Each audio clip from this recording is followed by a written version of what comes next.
All right. A very good afternoon to you, wherever you're tuned into Women Radio, WFM 91.7, Nigeria's first and only radio station for women and their families. Glad to know that you're still there, tuned in today's dial.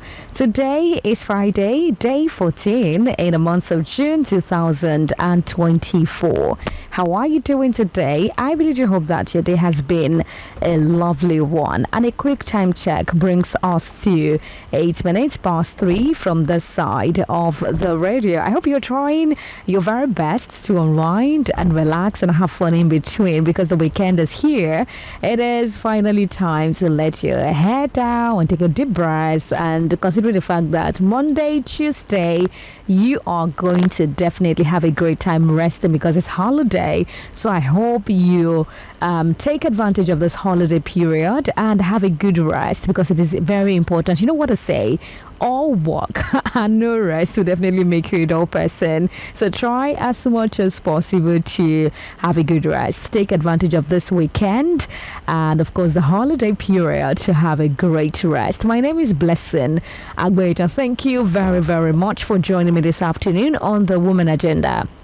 The Woman Agenda is a deliberate and calculative program where we break the culture of silence while amplifying the voice of women and girls in demanding transparency, accountability, and, of course, good governance. Now, over the years, women's health is something that has become a critical component of overall well-being. Yet, there are specific health needs that are unique to just women. And of course, one way to support and advance women's health is through blood donation initiatives. Now, without a doubt, you will agree with me that blood donation plays a pivotal role in medical treatment. Talk about surgeries, talk about emergency care. Talk about it. I don't know. Women are often in need of blood transfusions due to conditions such as childbirth complications, anemia, gynecological surgeries, and what have you.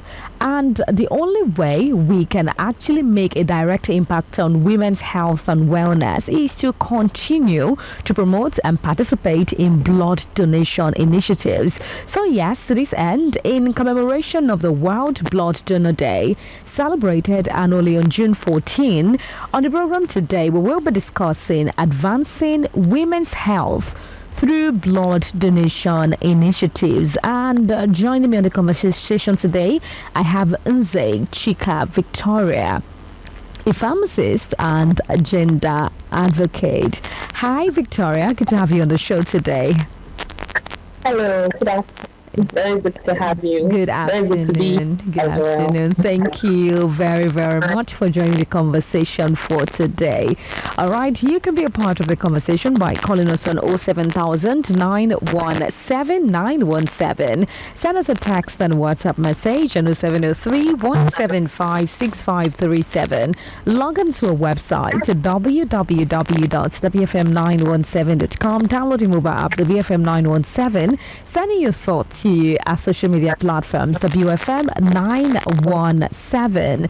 That is how you can be a part of the conversation for today. All right, Victoria, I would like us to start the conversation this way. As a pharmacist and gender advocate, what would you describe as the importance of blood donation in advancing women's health, particularly because today is the World Blood Donor Day? So what do you have to say to this? Well, as a pharmacist and a gender advocate, I see blood donation as a very important tool for advancing women's health in several different ways, because women are very easily affected by childbirth complications and pregnancy complications. So in issues like postpartum hemorrhage, which is heavy bleeding after surgery, blood transfusion is usually very important for women. And I can imagine a situation where there's like no blood, that is life-threatening. We're practically talking about a life or death situation. In other issues such as fibroid as well, and in rhesus diseases as well, which is typically just for women. These are women issues. Blood donation is very important in advancing women's healthcare and making sure that, women have a chance at very good life and at healthy living. All right. Thank you very, very much, Victoria, for your thoughts on that one, particularly the parts that you mentioned that at every point in time, women would definitely need blood donation for someone who is going to, go through a form of surgery, talk about fibroid, talk about childbirth complications, and what have you. And I know that we are leaving out the women who are carriers of sickle cell. They also need blood, no matter how much we want to talk about it.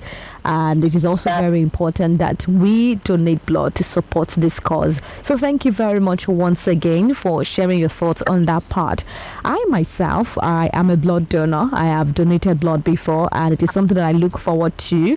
But for me, it is more like the challenge or one of the challenges that I go through when it comes to donating blood is the fact that you don't necessarily have a whole lot of blood donation center, right? And sometimes when you're going to find one, it might be in a very far place, far from where you're going to access.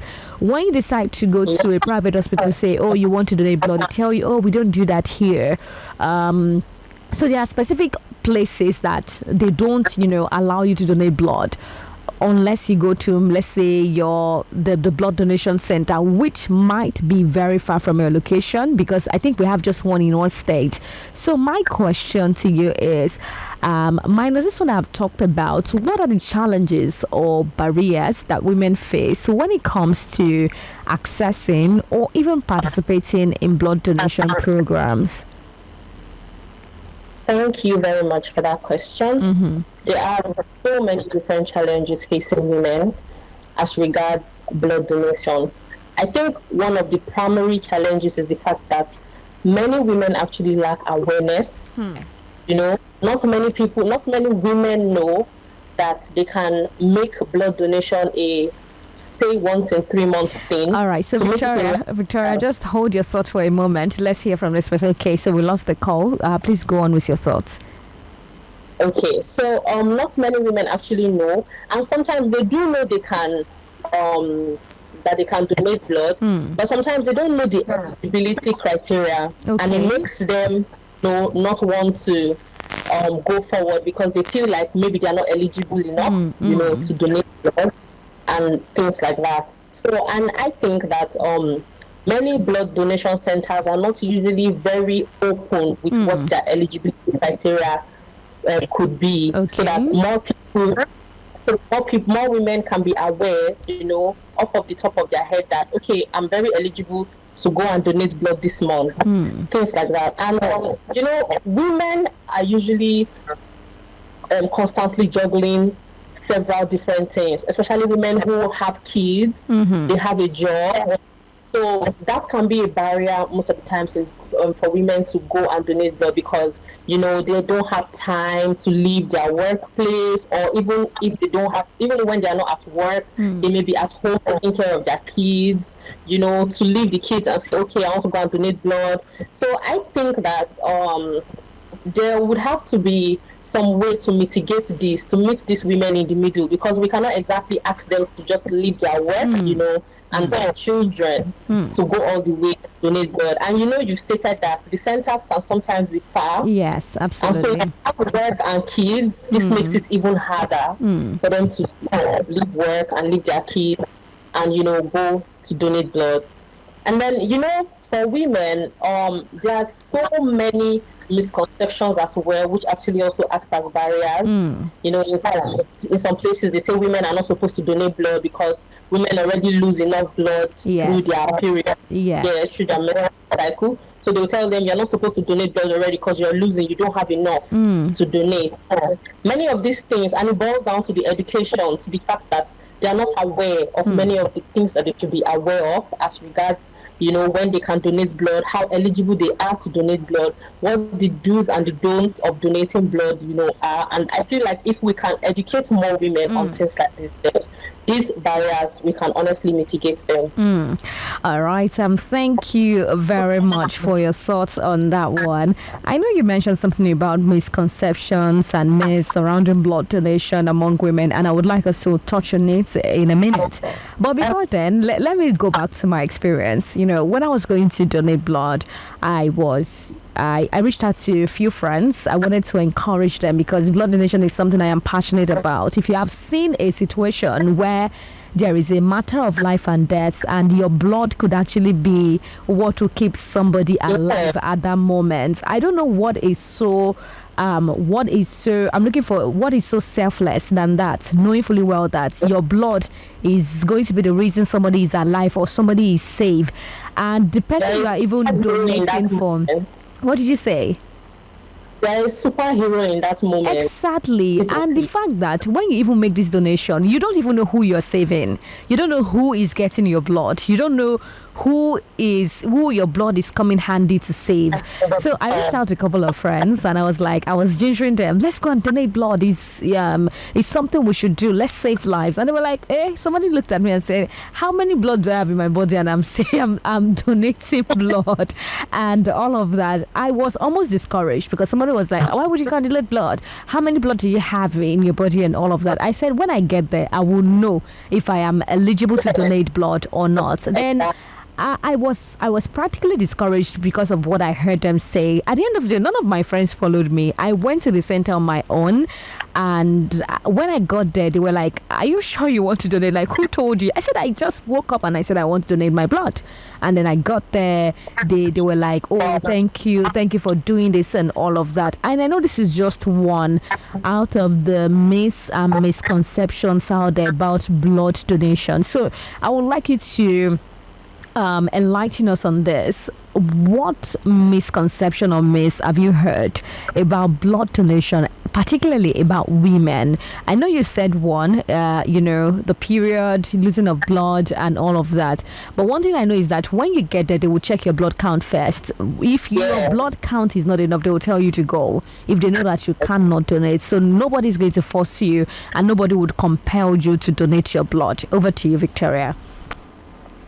Okay, so apart from the myths regarding the fact that donating blood is a no for women because of their period, some other myths I've heard the fact that women generally have lower iron counts than their male count.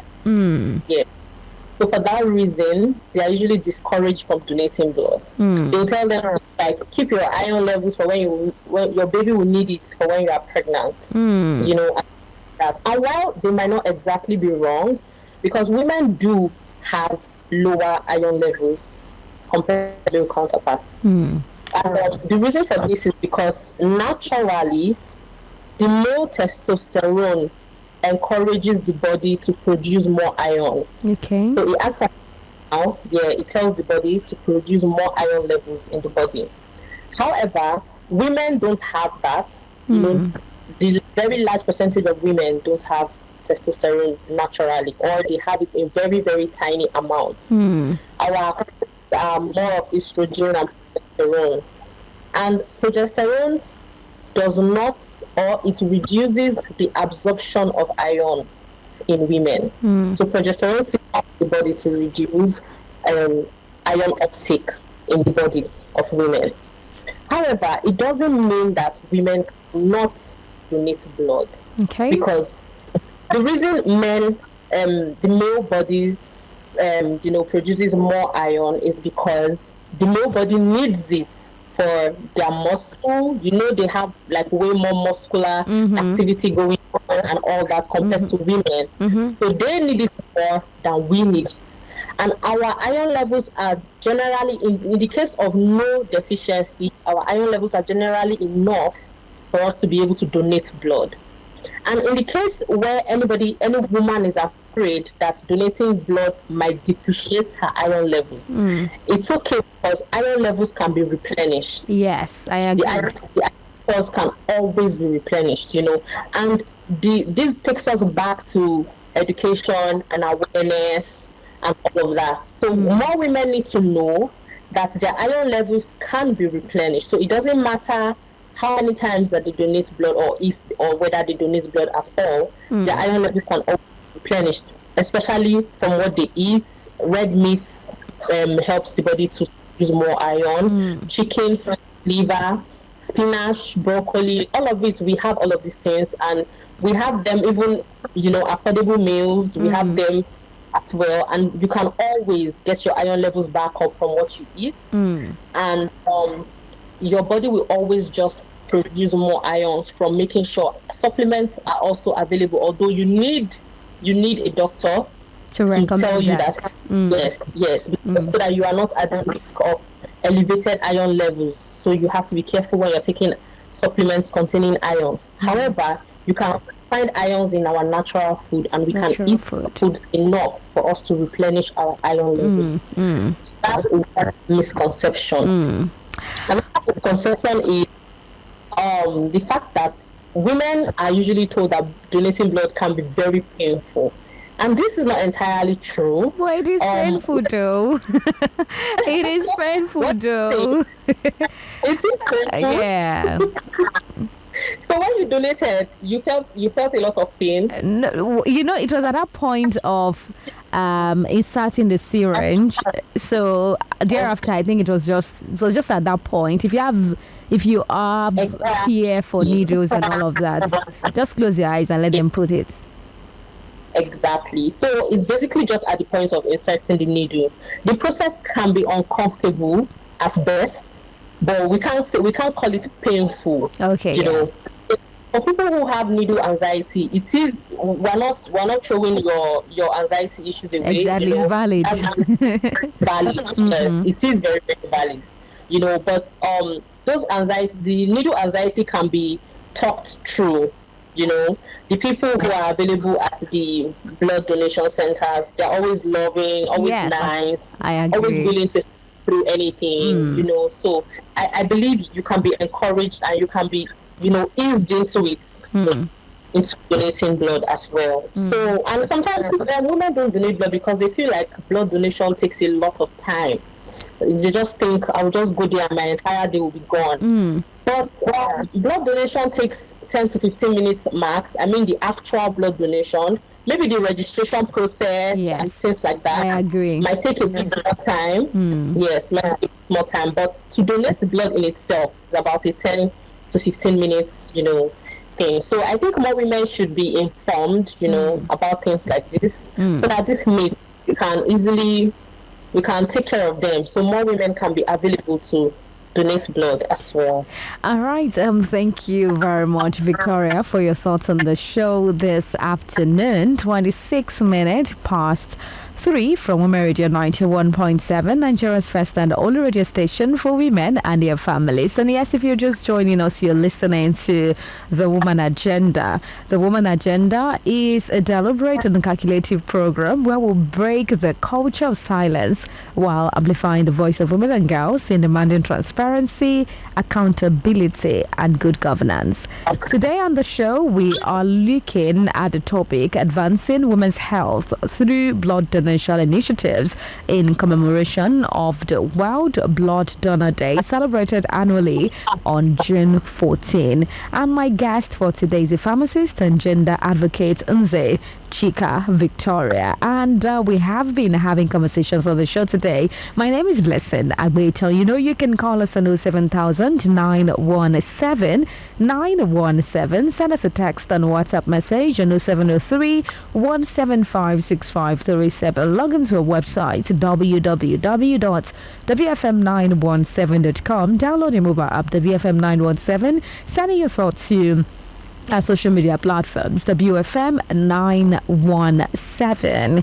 That is how you can be a part of the conversation. You can call us if you have donated before now, and of course let us know what your experience is like. What did you experience when you went to the center, the donation center, to donate your blood? How did you feel after? Were you excited, or did you feel bad that you've done something you shouldn't have done? Because for me, I tell you, I basked in the euphoria for a very long time, knowing fully well that the blood I had donated donated would be given to somebody to save somebody's life, and the fact that I have no idea who would be taking my blood at that point in time makes it very fulfilling for me. So if you have donated before, it would be nice to hear from you on the show today. So do want to call me on 07000 917 917. So Victoria, let me come back to you. In what ways can blood donation initiatives be tailored to better meet the needs of women, particularly in terms of health and wellness? I would say we need to start from the source, and that would be education and awareness, basically. I believe that targeted campaigns can be a way. Okay. Campaigns that are specifically targeted to women to highlight the importance of this blood donation, for women's health and their important roles that, blood donation plays in helping other women. I don't think there is any woman who would hear this and not be excited to see that, she has, the power to be able to save another woman's life. Exactly. So I think it is very important, that we tell other women this information. You can be a hero and you can save other women, and it doesn't cost much. You just need to donate blood. It is free, and it is not painful. And all the other information that they do need to know as regards blood donation. The education and campaign would also need to dispel this myth. Yes. That are currently causing barriers. It will be very important. And women would also need to be educated as regards iron management resources. They need to know resources and foods that are rich in iron so that they can consistently optimize their iron absorption as they are participating in, the blood donation initiatives. Yeah. And I think another initiative will be making sure that, blood donation is accessible and convenient for women. Yeah, because it's one thing for them to know that they can donate, and it's another thing for them to have the ease to, donate.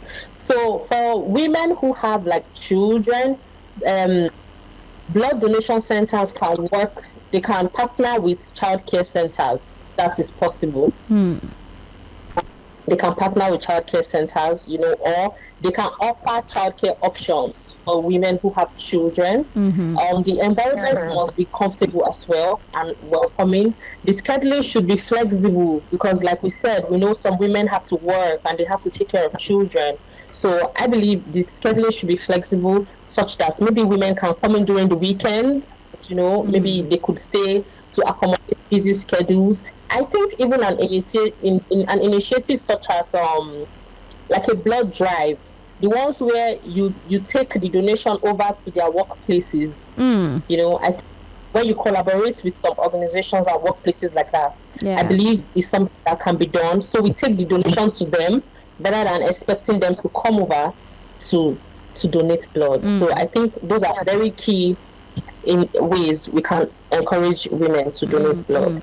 All right, thank you very, very much for your thoughts on the show this afternoon. Honestly, it has been an enlightening conversation, of course, interesting conversation. So let's talk about this just before we call it a wrap on the show for today. Let's talk about the roles of individuals, especially women. I know you've been talking about the need for us to educate, put out promotional materials and what have you. I would also like to ask you, how can individuals, particularly women, how can they get involved in promoting and participating in blood donation efforts? So for me as a woman, after I donated, I wrote a piece and then I posted it on my LinkedIn page so that people can be aware so I detailed my experience, how it was for me, how I walked into the place, how I donated and all of that, and how I just woke up one morning and then I decided to just, go donate my blood without people forcing me and all of that. So we need to do more of this. We need people to be aware that even donating blood is healthy. right? So we need to Yes. make people have that information so that they can be willing to go to donation centers to say, okay, I want to donate my blood. For the past 1 year, I've been trying to donate my blood. But everywhere I turn, they say, oh, they don't do that here, they don't do that here. That's for me, that's my own experience. And it's because I don't know the nearest donation center to my current location. So, how can individuals, particularly women, get involved in promoting and also participating in blood donation efforts? Well, I think one of some of the issues that women encounter in, you know, getting themselves and getting other women to become a part of this program would really be the fact that you have mentioned we don't necessarily have so many blood donation centers, in so many different places. But one of the ways we can encourage women to get in tune with this program is, by encouraging women like you did, like yourself, you posted on LinkedIn, social media awareness, and social media reach is one of the most underrated things in this age and time. We don't talk about it enough, to be very honest.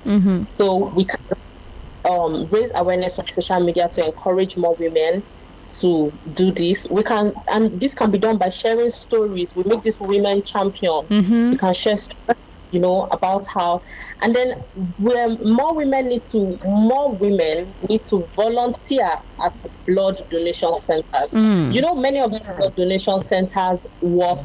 They collect blood for free. Yes. There's not a lot of funding. There's not a lot of funding attached to this thing. So many of them thrive on volunteering.